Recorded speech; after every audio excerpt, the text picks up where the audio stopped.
So I helped out that team and ended up taking over as the cross-country coach the following year. It was Wyoming Park High School, which no longer exists. So if that tells you anything about how long I've been doing this.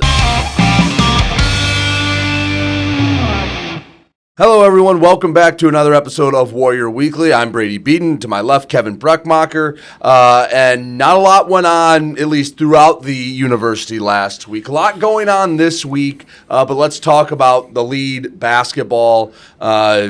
The men, let's start with the men. They lose in the first round of the GLIAC tournament. Wasn't their best outing against Grand Valley, and a back-and-forth season comes to an end against the Lakers in the GLIAC quarterfinals. It was a microcosm, I think, of the entire season in one game. Wayne State came out really slow like they have a lot of times this year, fell behind 11-0 right away. Grand Valley, I called it on the radio, they were buzzing. They were just buzzing around. There was like a buzz in the crowd. They came out and I hadn't seen them play that hard before in my 11 years of doing games here at Wayne State, talking about the Lakers. They just came out defensively. They were hounding us. They were making their shots. They got a lot of easy layups early, and we just looked like we got punched in the mouth early on and just never recovered until the second half. And that's why I say it was a microcosm of the season, because in the second half, we played a lot better. And that's been kind of maybe a thing for Wayne State all year, is they've had some bad first halves, but they've come back and bounced back. They didn't quit. They kept playing hard. They cut it down to 11, 10 points at one point. You're thinking, well, if you can get a stop and a score. It's all about game pressure, Brady. When you get into a winner go-home situation like a tournament, whether you're talking the GLIAC tournament or we'll talk about with the women in the NCAA tournament coming up this week, but it's all about game pressure. Can you put game pressure on the other team? And Wayne State never could put game pressure on Grand Valley, because you could tell the Lakers wanted the game. It propelled them to win the GLIAC tournament. They won the next two up in Marquette. They beat Michigan Tech in convincing fashion on Saturday, and they beat Northern Michigan in convincing fashion yesterday to win the GLIAC tournament championship and to get the number 2 seed in the NCAA tournament. So it wasn't a bad loss for Wayne State. You know, in hindsight, being 2020, this is the team that won the GLIAC tournament. 2 of the last 3 years, Wayne State has lost the eventual tournament champion in the tournament. A couple years ago, it was Ferris State in the semifinals. So a decent season for the men. I know the coaches were frustrated with the way it ended. Thought they maybe should have had a few more wins this year, and really liked the matchup on Wednesday night going in, but Grand Valley was too good. Yeah, and it just, they never got over that hump. There were a few times where it felt like the men may have started to get it going. They just never hit that next gear. You know what I think? A great point, Brady. And a big key to the season, I think, was they beat Grand Valley on that great Saturday, have a lot of momentum. But then the next week, they got to play Northern Michigan and Michigan Tech back-to-back. Now, the games were at home, but your next game after that huge emotional win over Grand Valley was Northern Michigan, the team that, at least in my opinion, and I think the coaches agreed, you matched up the least against. Like, it just was a terrible matchup for Wayne State all year. You had to go out and play them, and you got beat pretty good. And that maybe killed some of that momentum you got from beating Grand Valley and beating Davenport the game before, and beating Ferris State the game before that. Wayne State had a 3-game winning streak going into that game against Northern Michigan, and I don't think they really ever recovered after that. I mean, they won some games down the stretch. They won at Roosevelt. They beat Saginaw at home on senior day. They lost a tough one to Lake State that last Thursday of the regular season, but they never got the momentum going again. No. I think if it might have been anybody else in the schedule but Northern Michigan, that game after Grand Valley, who knows, the Warriors might have won 4 in a row, and then who knows, could have taken off and gone on a nice little run. But, you know, hopefully they can circle the wagons, to use an old cliche, get some more guys in here, make some decisions about the roster, and come back even stronger next year. So, all right, before we move on to the women, let's put a bow on this Wayne State men's basketball season. Yeah, real shout out real quick. We didn't know at the time when we taped last week, but Jordan Briggs was named first team All GLIAC, so shout out to him. Carlos Paul, second team All GLIAC. Jotham Nowicki got first team All Defensive team in the conference as well, so shout out to those 3 individuals for the seasons they had. Jordan Briggs, looking forward to hopefully having him back next year for his senior year, and Carlos Paul, unfortunately, put together a pretty good effort on Wednesday in that loss to Grand Valley. Last time we get to see him in a Warrior uniform, so good luck to Carlos and the rest of the seniors as well. I always say I get emotional a little bit at the end of each year because I get to know these players so much throughout the year, traveling with them on the road, spending time with them in the hotel, and going to all the road games, eating in restaurants and eating dinners and lunches with all these guys and all these players, both the men and women. They're all great people, and I wish them all success going forward. And always come back and say hi. One of my favorite parts of the job here is every year that goes by, the alumni from Wayne State basketball coming back and saying hi and giving me a handshake, and it's always nice to hear how these kids are doing, and most of them do really well after they graduate, as you would expect. Yeah, so the season comes to an end. Wayne State men end 13-14. They were 10-10 in conference play. A year where they again was one step forward, one step back, could never really quite get it going, but still, hopefully, again, another step forward at least from years past. If you would, I mean, I know encyclopedias don't exist anymore, but if you look up Wikipedia, maybe a Wikipedia page that says 500 basketball team, Wayne State would be the first example. Had some great moments, showed flashes that they could beat anybody that they play, but also had moments where they didn't play very well and could lose to anybody. So pretty much the typical 500 team this year, and hopefully bounce back next year and finish a little higher in the standings. All right, let's go on to the women. So let's start with the awards because first team, Gabby Lutchka, Taylor Thompson, McKenna Ferguson, all GLIAC first team, which was not surprising. Not surprising, but Brady, it's so tough. And Grand Valley had 3 players on the first team too. But for Wayne State, a team that I think it's disrespected all the time in the women's basketball circles, to get 3 players on the first team is outstanding, and all 3 of them deserved it. I'm here to argue. I can't really argue it maybe after what we saw on Saturday with Caden Blanchard that we'll get to in a minute, but I really think looking at the stats, Gabby Lutchka should have been GLIAC Player of the Year. Blanchard had her beat by 1.1 points per game in conference games scoring, but other than that, Gabby just had better stats from the three-point line, better stats rebounding. I just think Gabby should have been Player of the Year. And I told her parents that. I saw her dad, who always comes up to say hi and mom before the game on Saturday. And I'm like, hey, I'm the first to say congratulations to Gabby for getting first team. But, man, she really got screwed a little bit for being Player of the Year. She should have been Player of the Year. But those 3, excellent all year, and hopefully they'll be excellent going forward the rest of the season. And then Coach Lohr, second time, got named GLIAC Coach of the Year. Coach Lohr, I've gotten to know her a lot these last 10, 11 years, and she's a funny personality sometimes. You probably know this now, Brady, from talking to her too, but she never likes to give herself any credit. I was actually joking with her a week ago Saturday. We're leaving the field house after the game against Saginaw Valley, and I went up to her and shook her hand. She's like, why are you shaking my hand? I'm like, I want to be the first one to congratulate you on being named GLIAC Coach of the Year. Now, it hadn't been named yet. I was just anticipating. She's like, oh, I have no chance to win that. Oh, Mike Williams from Grand Valley, he's going to win it, no doubt about it. I'm like, no, you got it. And I was pleasantly surprised to hear on Wednesday when I found out that she was named GLIAC Coach of the Year. Well-deserved. I was going to ask Jeff Weiss. I never did. Maybe give him something to work on this week. I know he doesn't have a lot to do, but I'm joking, obviously. There's a lot of stuff going on here this week at Wayne State. But the gap, 13 years between Coach of the Year. Has there ever been a gap between your first and second Coach of the Year in the history of women's basketball? I'm talking Division I, Division II, Division III. I was just going to say any coach at Wayne State. I'm just talking about in the entire country. Because most of the time people don't stay around at jobs for 13 years, let alone have that success that long to bookend like that. But just a shout out to Coach Lohr. She did a great job this year with this team. All the road games they played, all the adversity they faced on the road on a few occasions this year that I'll leave to myself, but they did. And making the NCAA tournament, again, we'll talk about that in a minute, probably in the next segment, obviously previewing the games coming up this weekend. But just a shout out to Coach Lohr. What a great job. Well-deserved honor. And, hey, we get one more win this year. We'll have the most wins in school history. We've tied it already with 23. And I don't think Wayne State could ask for a better women's basketball coach. All right, so the GLIAC tournament got started. They took care of Roosevelt in the first game, kind of expected that. I mean, the first quarter was the only one where it was a little Roosevelt hit a few threes early. McKenna Ferguson had 19. Taylor Thompson had 14. It was what you expected.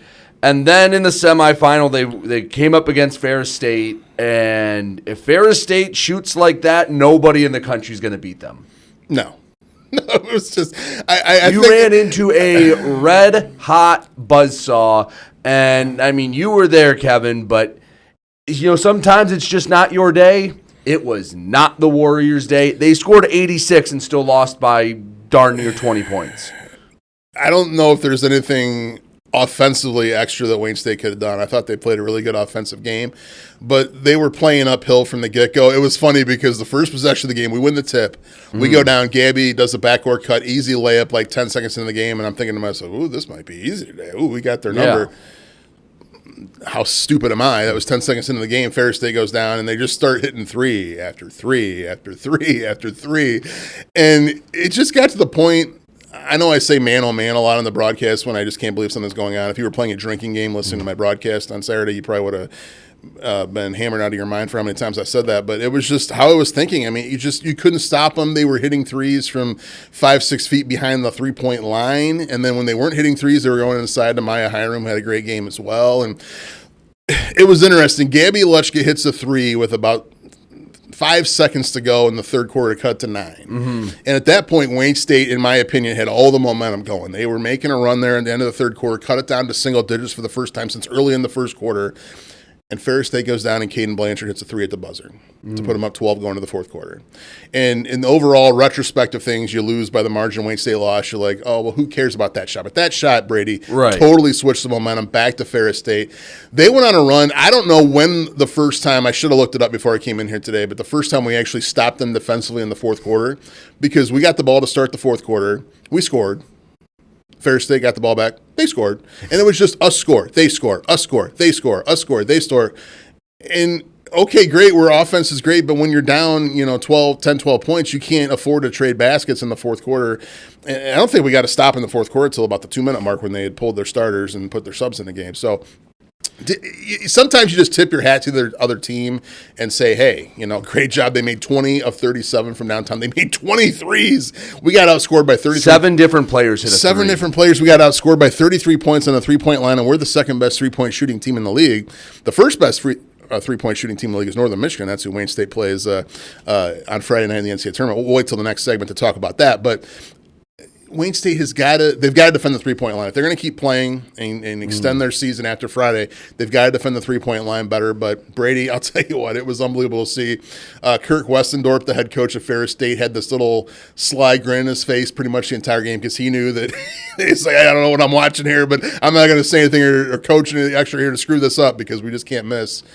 And again, Ferris State, as I suspected, went out and got beat by 20-plus yesterday to Grand Valley, and Grand Valley won another GLIAC Women's Basketball Championship. So it was just one of those days maybe you just have to say, okay, they got us. If we play them again at some point, it could happen. It would be in the regional championship game if it did. I suspect they won't hit 20 of 37 again from 3, but they've got talent. That's the thing. And Caden Blanchard, she was named Player of the Year, and I was getting on maybe the GLIAC a little bit about that, and Gabby should have gotten it, but Blanchard played a great game against us and showed why she was one of the best players, if not the best player in the conference. Yeah, I mean, if a team's going to shoot 37 threes and hit 54% of them, you're not going to win. No. That's a reality I can accept. That if, Wayne State goes and plays Northern Michigan and they shoot 20 of 37, Warrior season will probably be done. But they are in the tournament. We'll talk about that after my interview with Wayne State track coach Grant Lofdahl right here on Warrior Weekly. All right, now we welcome on our guest this week, Wayne State cross country, track and field, both indoor and outdoor, coach Grant Lofdahl. Coach, thank you so much for coming and joining us. There's a lot of ground to cover, but let's start with you. Tell us about your journey here to Wayne State, because I know you're originally from Michigan, bounced around, left the state at one point, but found your way back here. Yes, thanks for having me, Brady. Of course. So I actually told this story to my team at our pre-GLIAC Indoor Championship meeting a little over a week ago because a lot of them probably didn't know all of my background. We've been here for a while and haven't told that to everyone since probably my first year. So I was a high school coach for a number of years. Before I finished my my undergrad degree at GVSU, actually, I was already coaching. One of my good friends on my team, his younger brother was a really strong runner, and he kind of mentioned that, hey, my little brother doesn't really have a lot of coaching during track season right now. You want to try to help them out. So I helped out that team and ended up taking over as the cross-country coach the following year. It was Wyoming Park High School, which no longer exists. So if that tells you anything about how long I've been doing this. And then I moved on to the Allendale High School program a few years after that, had some success there as well. And what I told my team a couple weeks ago was 15 years ago, I was an unemployed former newspaper writer. That was my main job after I graduated from college. I covered high school sports for the most part, a few other things here and there for a weekly paper in the Grand Rapids metro area. Did that for 5 years, and then found out that newspapers were kind of dying out and laying people off. So lost my job along with a bunch of other folks, and tried for a long time. Reached out to every newspaper on the west half of the state of Michigan, at least, and basically no full-time leads for a job. So long story short, ended up working in a factory for a couple of years on a line, and still coaching high school at Allendale for that time period, and started reaching out to college programs just to see. And I was over 30 years old at this point, so I was like, what am I going to do with my life? Right. This is kind of an existential crisis, and got fortunate, got lucky to get the cross country and assistant track coach job at Lake Superior State. Packed up everything I owned and my 100-pound golden doodle and moved to the UP. Fortunately, I have family up there in the eastern UP, so that made it a lot easier. Lived with my aunt and uncle for a little bit when I first moved up to the area, and really enjoyed coaching at Lake State for a couple of years. Was not a full-time position, so I was working 3 jobs for most of the time I was up there. What else were you doing when you were doing the track coaching? I was a high school substitute teacher was my main job, which was very flexible. I could take a job when I wanted it, and if we were traveling on a Friday, obviously I wouldn't be teaching. I would be coaching with the team. And then I also picked up another job at Kmart up there. Really? They still had a Kmart up there. They still had a Kmart back then in Sault Ste. Marie. They do not anymore. But yeah, that was my summer job for the most part when there were the substitute teaching opportunities. I was saying, how big of a radius did you have to go to substitute teach? Because it's not like the schools are compact like they are here on the west side. No, good question. I would go Sault Ste. Marie Public and then go south to all the other schools that were nearby. So I think I subbed at 4 different schools for the most part. Anything from Sault Ste. Marie's pretty big school for the UP, over 1,000 students, I believe, in the high school, down to Pickford and Rudyard, which are very, very small schools. So yeah, it was an interesting experience getting to know the kids there a little bit. And I originally started out in college as an education major, so I thought that's what I was going to do ultimately. And I guess I ended up in an educational role eventually as a coach. Right. So, it worked out. But after Lake State, I was there for 2 years. Fortunate to be hired as the head coach for cross country and track and field at Lake Erie College, who was actually in the GLIAC at that point, down in Paynesville, Ohio. Was there for 2 years. Enjoyed my time there as well. I always tell people never thought I would enjoy living in Ohio, but I did. The Cleveland area is pretty cool. There's a lot of similarities between Detroit and Cleveland, I think. But when I heard that the Wayne State job might be open, coming back to Michigan and the little that I knew about Wayne State, besides the track and field and cross country program at that point, I knew that this would be a great opportunity, and again, fortunate to get the opportunity to come here. And it was going on 9 years ago, so been here ever since. So you talked about figuring out what you're going to do with your life. You thought you were going to work in the newspaper industry, and that didn't work out. At what point in this journey did you go, okay, I'm a track and field coach, I'm a cross country coach, this is what I'm doing now? I think when I got hired at Lake Erie and I was doing it full time and didn't have to have a second job, third job to make ends meet, is when I finally realized, okay, I think I can actually do this. But I was dumb when I was a kid. I always wanted to be a coach. When I started coaching, I took a gap year. They didn't call it that way back then, but basically took a year off after high school before I went to run in college and helped out with my high school team that I had run for, West Ottawa High School on the west side there, and really enjoyed it a lot, almost as much as I enjoyed running at that point in time. And once I started at high school level, I kind of realized I think I enjoyed this even more than I enjoy running, training myself. But I heard stories when our coach at Grand Valley was hired. I think there were 150 or something applicants for one position. So it scared me off a little bit. Like, oh, how could I get a college coaching job when there's this many super qualified people? And I wasn't even a very fast runner in college or anything. But eventually, I realized that a lot of successful coaches were not great athletes. Right. At every In level. fact, usually the very successful ones sometimes struggle to coach because it was just so natural to them. Right. Exactly. So, but I mean, I wouldn't change it. The way that things worked out for me. It took a long time to become a full-time college coach, but I think the journey was fun. It was worth it. I learned a lot doing different things. With the newspaper business and covering a lot of different sports. I think I can relate better and understand a lot of the sports at Wayne State when I try to go to as many games and tournaments as things as I can because I covered pretty much everything at some point, even competitive cheer back in the day, which we don't have here. But we have the cheer and dance teams, and I can appreciate what they do at basketball games and things. So, I wouldn't change it. So you come here, indoor track and outdoor track is basically the same team, correct? So Yes. that's in essence one program, but you also have cross country. What is it like, kind of juggling two programs, or are they all kind of intermingled where it's, just separate branches, like I guess to use a football analogy, an offense and defense? Is it kind of like that, or are they two separate entities, and is there challenges having to be the head man of both of them? It's actually different for us than it is for most programs because we don't have men's track. We only have cross country. Right. So our guys train the whole year, and they actually started spring practice this morning. So we go 5 days a week for the next 6 weeks. They can compete in uniform. So right now we're kind of back on, like everybody's on a similar plan for practice and things. In the fall, it's really different. That's when it's more like, separate programs, offense and defense, if you want to look at it that way. When the cross-country runners, our women are the only athletes here who are in season the whole year. So usually we'll have our first meet first or second week of September, and then cross-country wraps up in usually late November, and then they will get a short break, and they're already competing by early January all the way to May. So they've got a long season.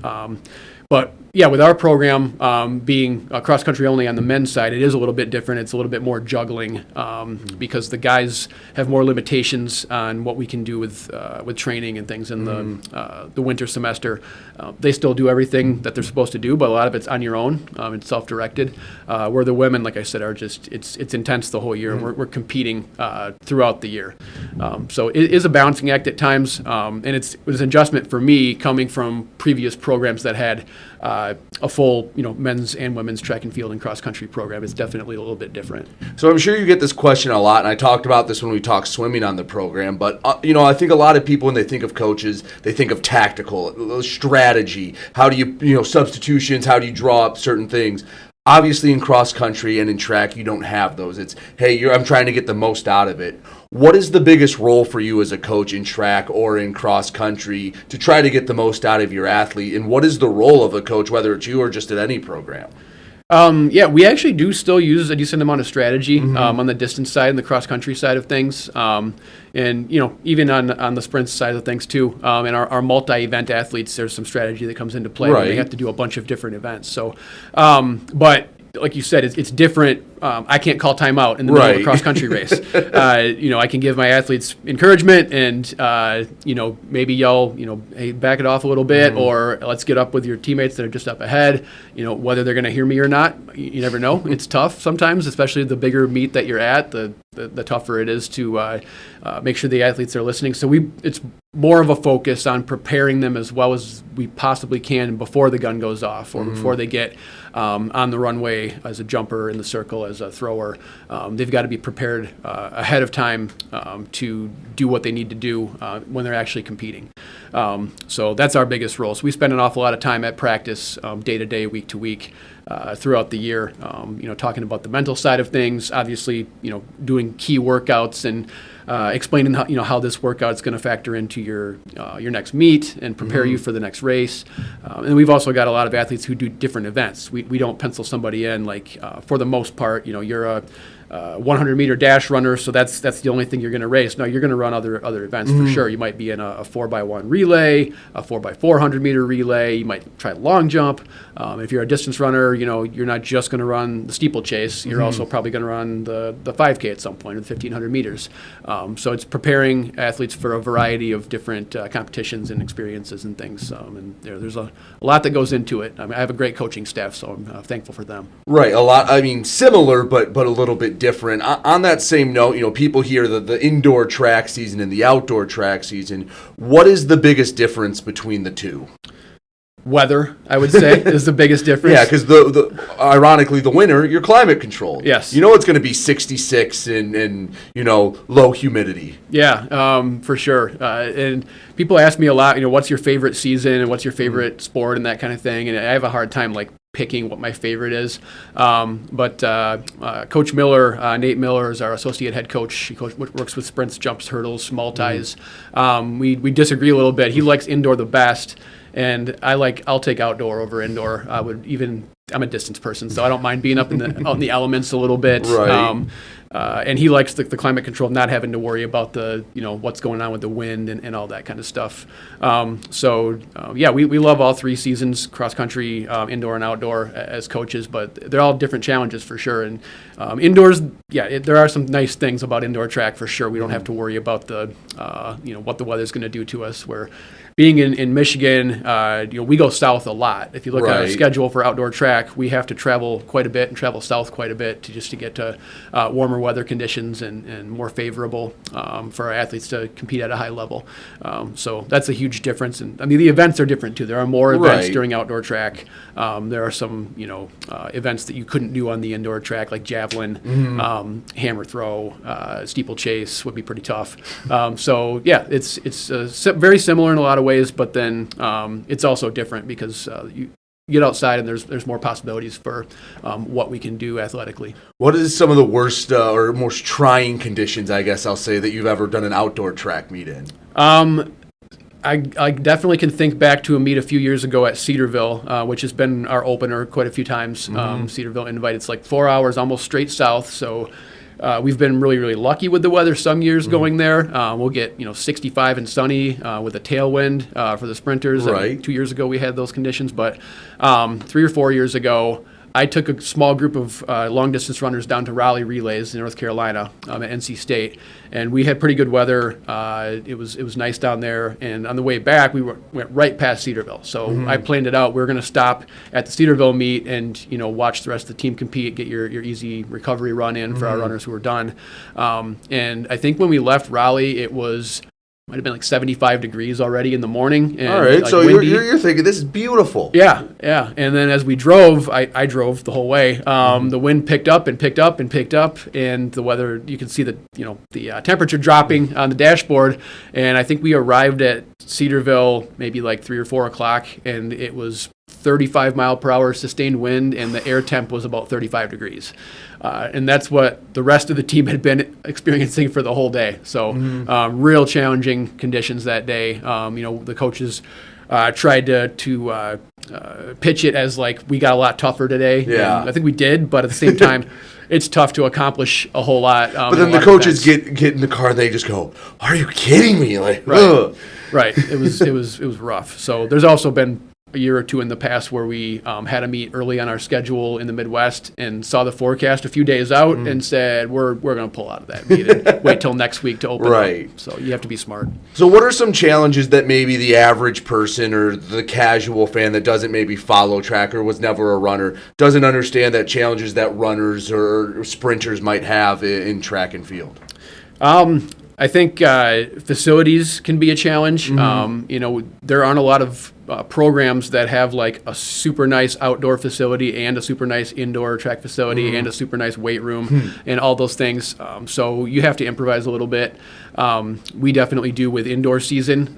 We have the Duchesne building, that's our base for practice for the whole team. But my distance runners do not run long runs in Duchesne. Right, It's way too small. Be a lot of laps. Yep.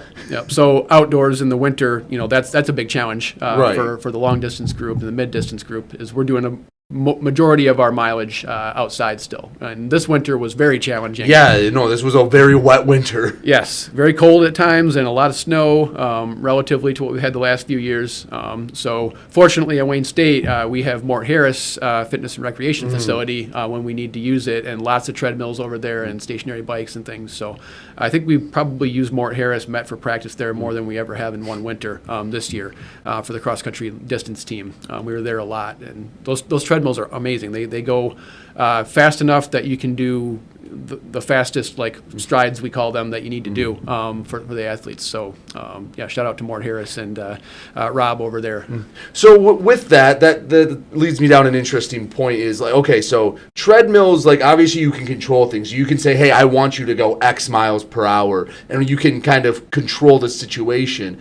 Is that better, or do you like being outside to where it's like, hey, you kind of have to eyeball it though, but you're outside and you're doing it how you normally would for cross country? Which one is, I guess, better, or do they each have their advantages? They definitely both have their advantages, but I'm very biased towards being outside. We don't usually plan practice on the treadmills unless we really need to, like the track's under a foot of snow. Right.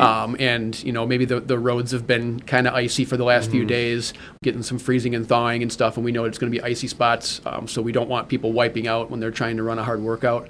So then we'll be smart and go use the treadmills. But if it's like there's an option, and it's like outdoors might be a better option, we're probably going to go outside. Gotcha. And we've got athletes who just will not use the treadmill unless I tell them they have to, like it's thunder and lightning outside or something.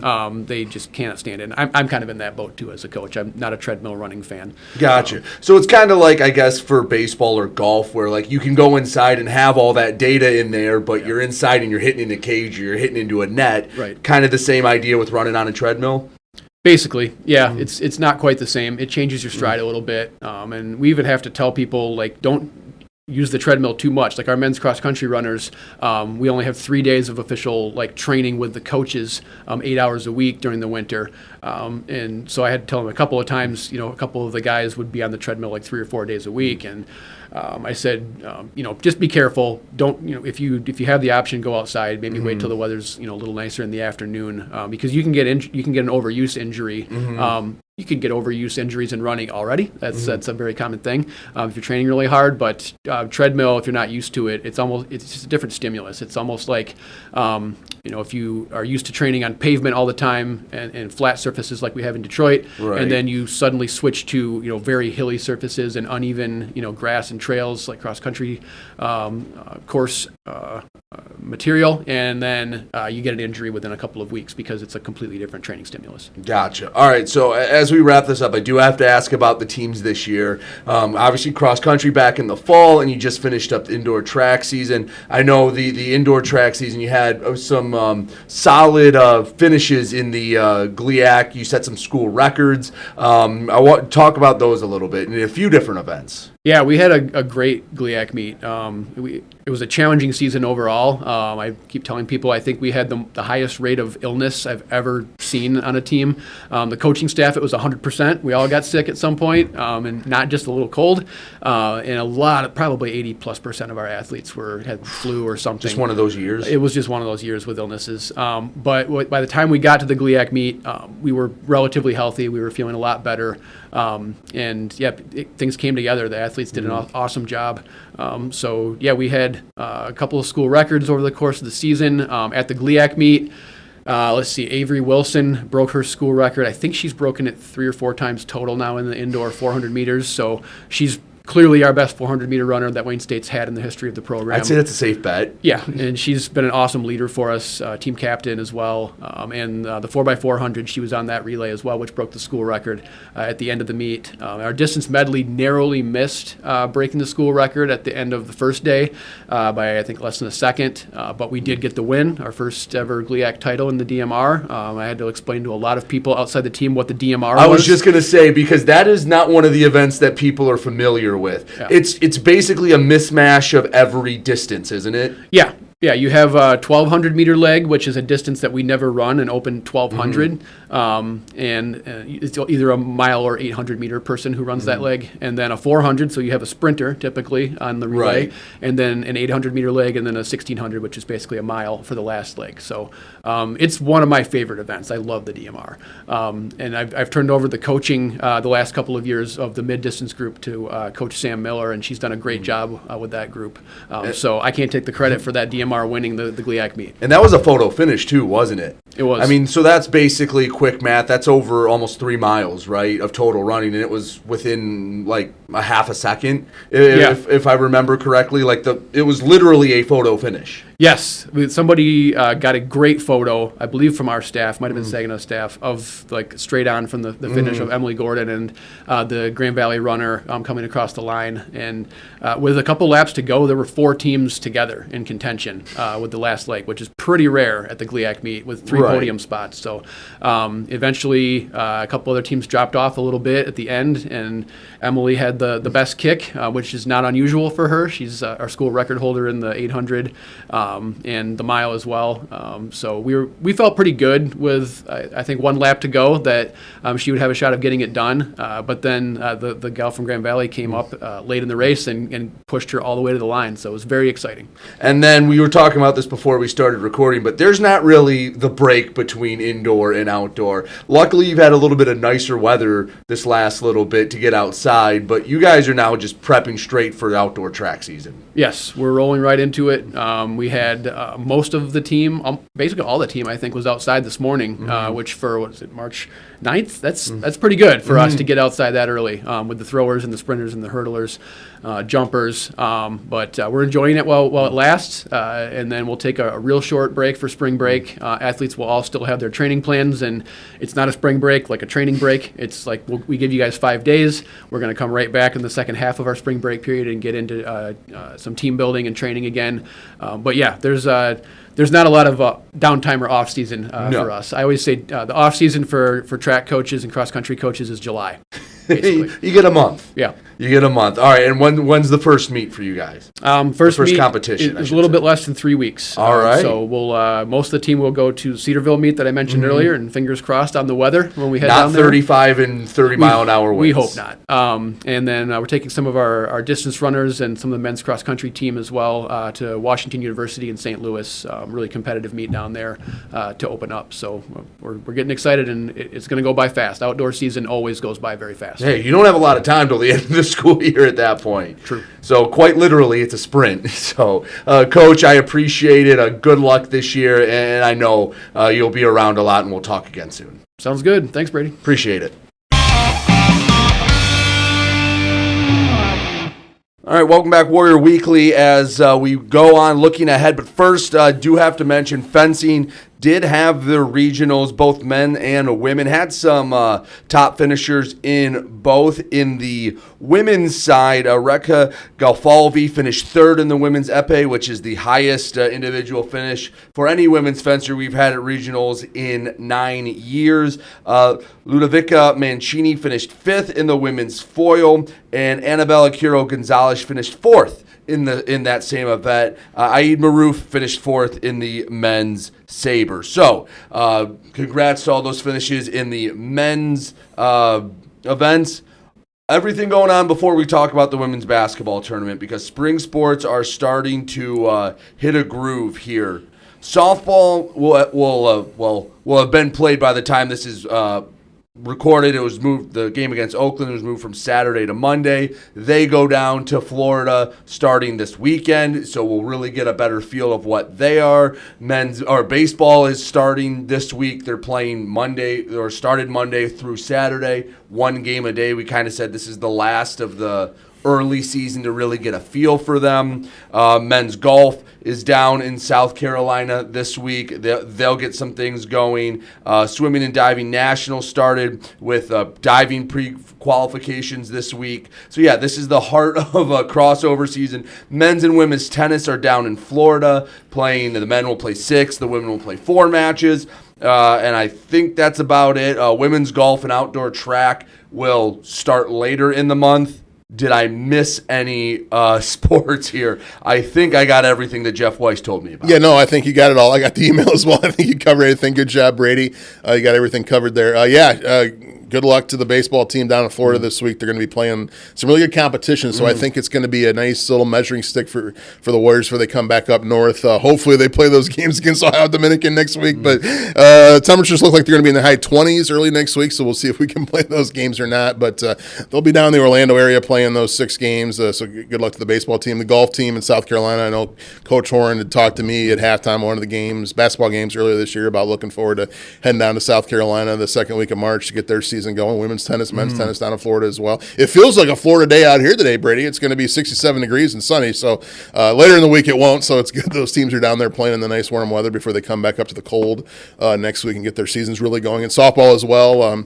But yeah, it's great time to be a Warrior. And spring sports are here, and they're really going to be here in a couple weeks when they get going with league games as well. Yeah, really get to the meat of the schedule. Yeah, we're going to be shifting fully into spring sports sooner rather than later. Hopefully we can hold off a little bit longer because the Wayne State women's team basketball has made the NCAA tournament. They're the 4 seed, which with the results seems about right. Grand Valley's the 1. You had Ferris at the 2. Northwood was the 3. Wayne State the 4.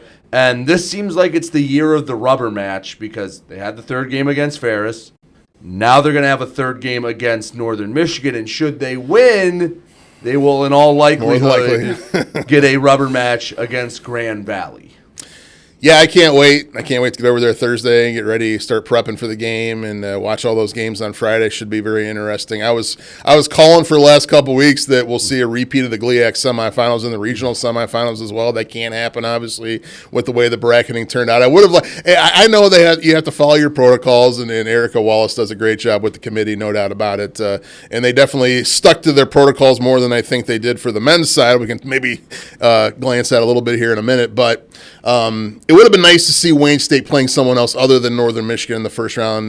Maybe a Malone. They could have bumped Malone up to 5 maybe and dropped Northern Michigan to 6 because it's always tough to play a team 3 times in 1 year. It will be the rubber match game, like you said. The game up in Marquette was the game where Northern Michigan shot the 3 ball pretty well. They made 15 of them. They shot 64%. I thought that was the best performance I was going to see all year until I watched the game on Saturday and saw Ferris State hit 23s. So it wasn't quite that performance. But the game in Detroit was interesting because Wayne State did a great job defending the 3 ball for Northern. They did not shoot the 3 well, but Wayne State didn't shoot the 3 either. They were 2 of 14 in the game in Detroit against Northern Michigan, yet won by 21 points. I think Wayne State is the better team.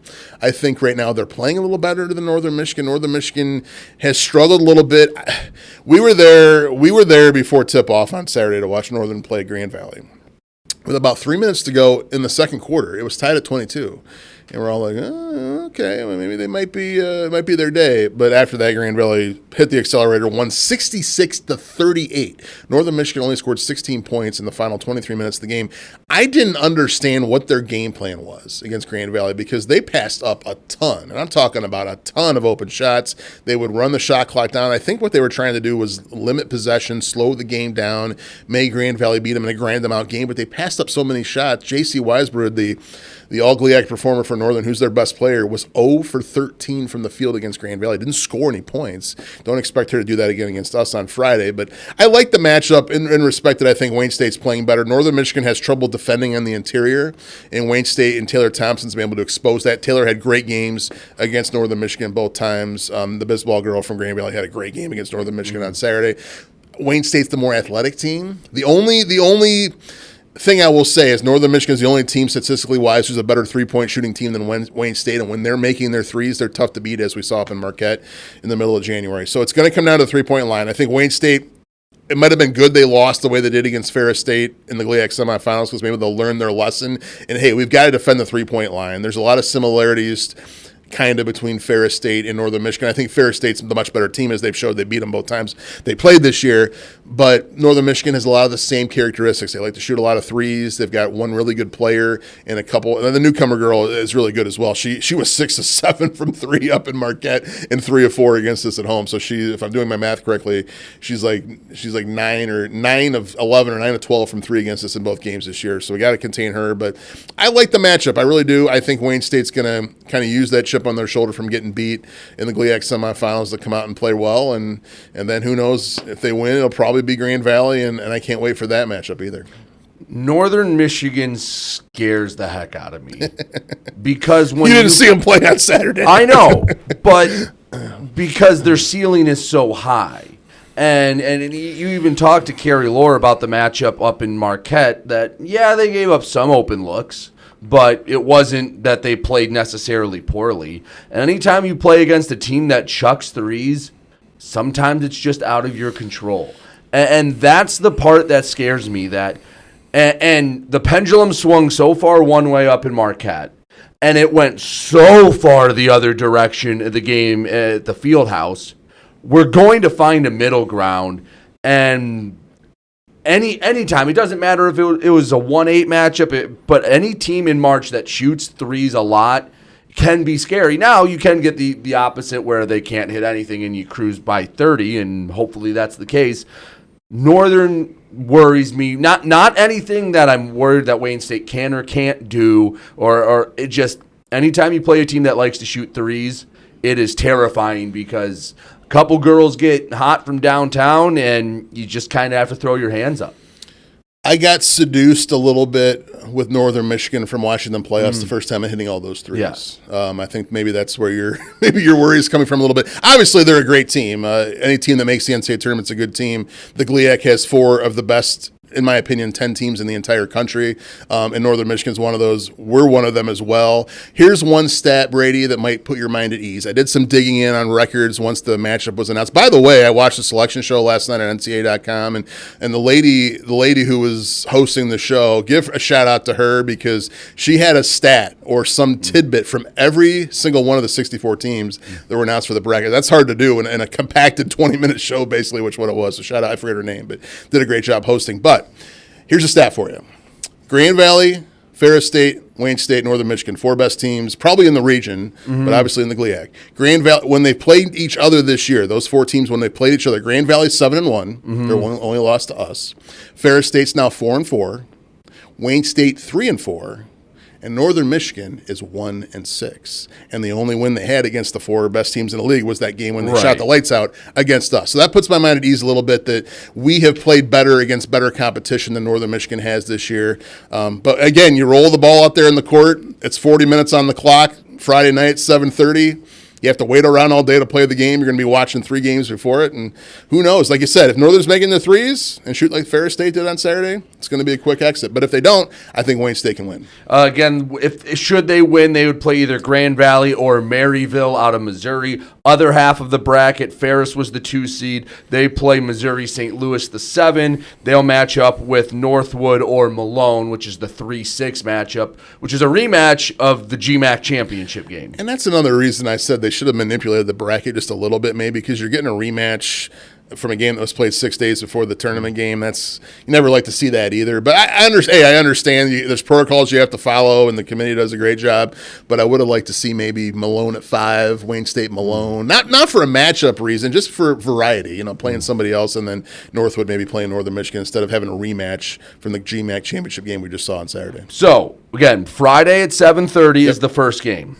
Then Saturday would be the next game. I don't believe those game times. They haven't been announced yet. Last year it was 7 o'clock. Last year they played 4 o'clock and 7 o'clock. So those will be the 2 games. That's on Saturday. If they make the regional title, they get Sunday off, and that would be next Monday. Monday at 7, I believe. Which, for logistics for this show, would be annoying, but would be. I'll be happy to log into Zoom and record from over there. We'd figure out a way to get it done, but the regional would be on Monday.